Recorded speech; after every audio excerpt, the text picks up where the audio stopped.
Let's talk about equivalent sentences from the CSEC English A Paper 1. What is an equivalent sentence anyway? It is a sentence which is similar in meaning to the original sentence. The words and structure may be different. What do I mean? Here is a very simple example. My niece believes that cats are better than dogs.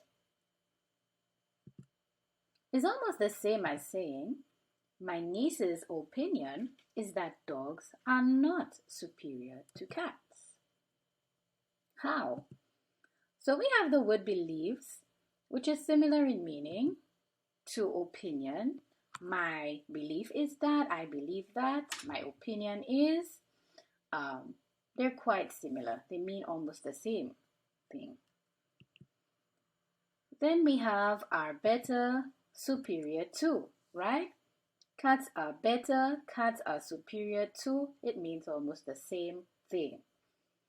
The only thing that I really changed here is the structure. Instead of speaking about cats first, I mentioned dogs, and then I said that they are not superior to cats. So the sentences pretty much mean the same thing.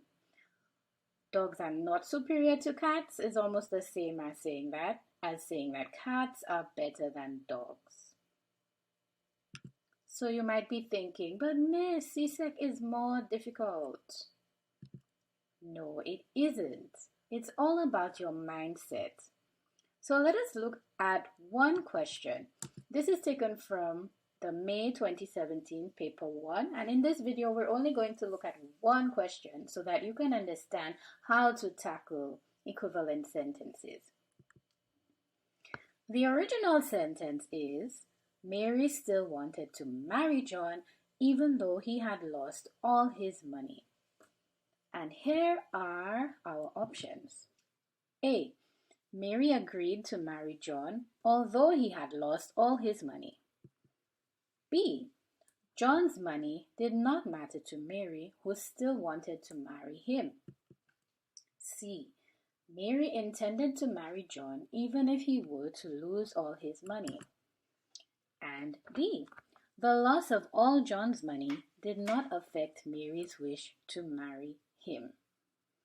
Before we proceed to answer, here are two useful tips. The first one, read the sentence twice, and I'm speaking about the original sentence. Read the options, then read the sentence again. And two, pay attention to the key words. Every word is important.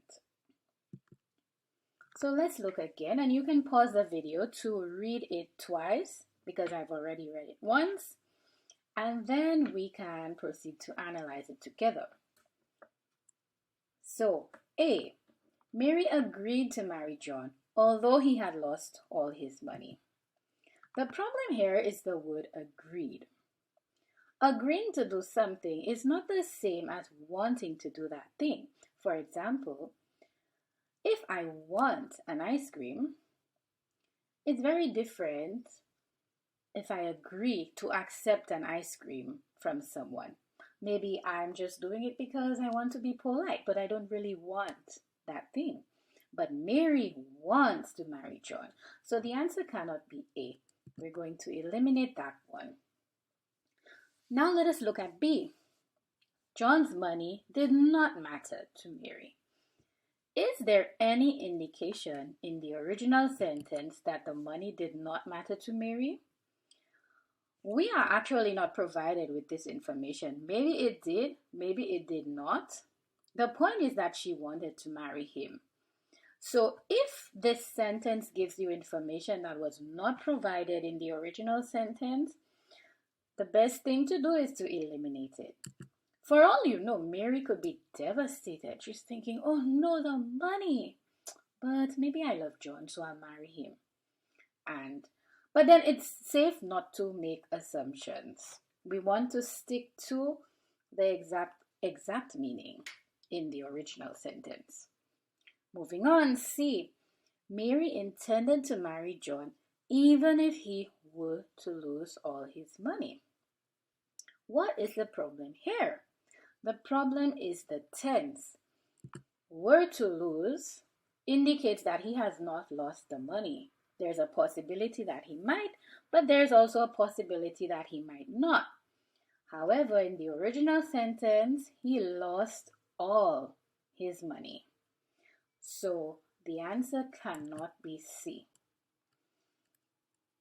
And also pay attention to the tense again. Original sentence, had lost. That is the past tense. So D. D says the loss of all John's money did not affect Mary's wish to marry him. The loss of all John's money. Did John lose all of his money? Yes, he did. Did not affect Mary's wish to marry him. Does Mary still wish to marry him? Yes. Did losing the money affect that wish? No. So the closest answer is D. So this video was just to show you how to tackle these questions. Read the sentence several times. Pay attention to all of the key words. In the future, I will post a video with 10 of these questions from 2 different multiple choice papers because CSEC usually gives you 5 in the paper 1. So, see you next time. Thanks for stopping by.